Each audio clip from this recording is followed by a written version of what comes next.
I haven't got people who are Hollywood stars and stuff. We don't have, as normal people, we don't have a lot of sympathy for them and stuff. And when I look at her experiences or the stuff that I find lands in my lap about the situation, I think it's absolutely horrible. I think we've still got a long way to go in Britain. I was in Minnesota recently, and where George Floyd had been murdered. And they used to have policies around redlining communities, making sure they weren't invested in because they were black communities and people couldn't buy houses. It was in the covenants of the house that it couldn't be sold to a black person. And, people thought this is terrible what happens in America. It's not the same in England. It is absolutely the same in England, but it's much more subtle. My grandma would have had a house just nearby where I live, the equivalent which would have been £500,000 today. And that was compulsory purchase by the local authority for a road that never happened. I've got no generational wealth passed down to me because of a policy of our local council at the time that affected the black community. So it does happen, in our country. It's not different. I mean, I think the press in particular just needs to leave her alone. She touching Harry's hand or not touching Harry's hand. I mean, this stuff isn't important. And, for what Harry's been through in his life with the press and his mother, just leave them alone. Harry, what do you think about destroying the royal family? Meghan, you destroyed the royal family! Meghan, look this way! Harry, are you putting money before family? Are you putting money before family? Question. So do you think Britain is a racist country? Do you think the royal family is racist?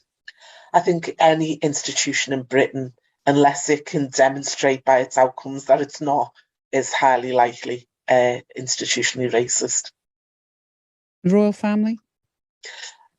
By its very nature, I think, isn't it? Even though it's, it's German backgrounds and descent and everything else, the royal household, people think it's frivolous saying, where are you from? And thinking, that's not a big deal. Somebody not being able to get their head around that someone is black from Britain, that's a big indicator, I would say.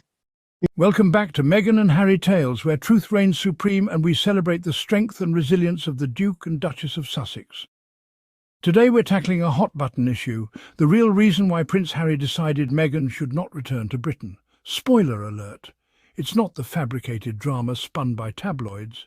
It's about something much deeper: love, protection, and the fight against the very structures that perpetuate inequality. But to understand Harry's decision, we must take a closer look at the toxic environment that shaped this choice. From the insidious racism embedded in British society to the relentless attacks on Meghan by the press and institutions, this story is about far more than one couple. It's a reflection of the systemic issues Britain and the world must face head-on. Racism in Britain isn't always as overt as what we've seen elsewhere in the world, but make no mistake, it exists. In fact, it's often more dangerous because it's subtle, insidious and systemic. It hides behind polite smiles and carefully worded policies, yet its effects are devastating. Let's consider the housing policies of the past. Did you know that in certain parts of Britain, black families were effectively barred from owning homes due to discriminatory practices? These were not isolated incidents, but deliberate policies that prevented generations of black and minority families from building wealth. This lack of generational wealth is still felt today, creating economic disparities that are hard to overcome. In recent years, movements like Black Lives Matter have shed light on these issues, but the change has been painfully slow.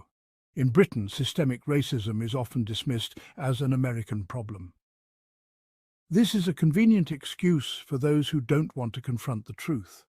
The truth is that racism is alive and well in Britain, and it impacts everything, from education and employment to law enforcement, and yes, even the royal family.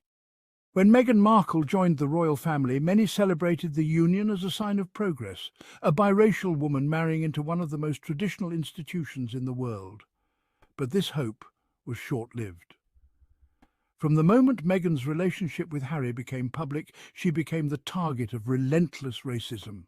The tabloids pounced, publishing headlines that dehumanized her. They compared her to animals, questioned her motives, and even criticized her for simple acts of kindness. Let's not forget the infamous avocado story. When Kate Middleton was spotted enjoying avocados, it was a charming anecdote. But when Meghan did the same, it was tied to environmental destruction and human rights abuses. The double standards were glaring, and the undertone was clear. Meghan didn't belong in their eyes.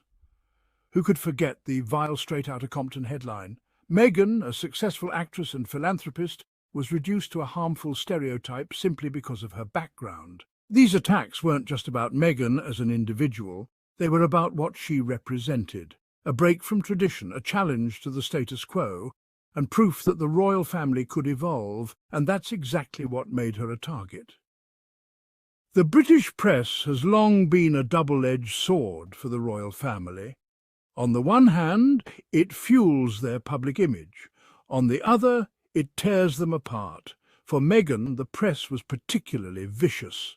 They scrutinized her every move, from her clothing choices to her body language, often twisting stories to fit their damaging narrative. Let's not forget the infamous interview with Harry and Meghan, where Meghan revealed the toll this had taken on her mental health. She admitted to having suicidal thoughts, a shocking revelation that should have sparked compassion and change. Instead, it was dismissed by many as an attempt to gain sympathy. How cruel must one be to disregard someone's pain simply because they don't fit your narrative? Harry's fear of history repeating itself is not unfounded. He watched as his mother, Princess Diana, was hounded by the press until her tragic death. Now he sees the same patterns emerging with Meghan. The tabloids have learned nothing, and the royal family's silence on these issues speaks volumes. Harry's decision to protect Meghan isn't about putting money or fame before family. It's about love, survival, and breaking free from toxic cycles. The royal family is no stranger to accusations of racism. From colonial histories to the recent controversy involving a senior royal questioning the colour of Harry and Meghan's child, the institution has long struggled with diversity.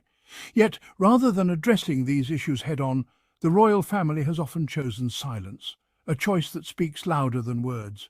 Meghan was expected to just deal with it, to endure the attacks in silence as so many royals before her have done.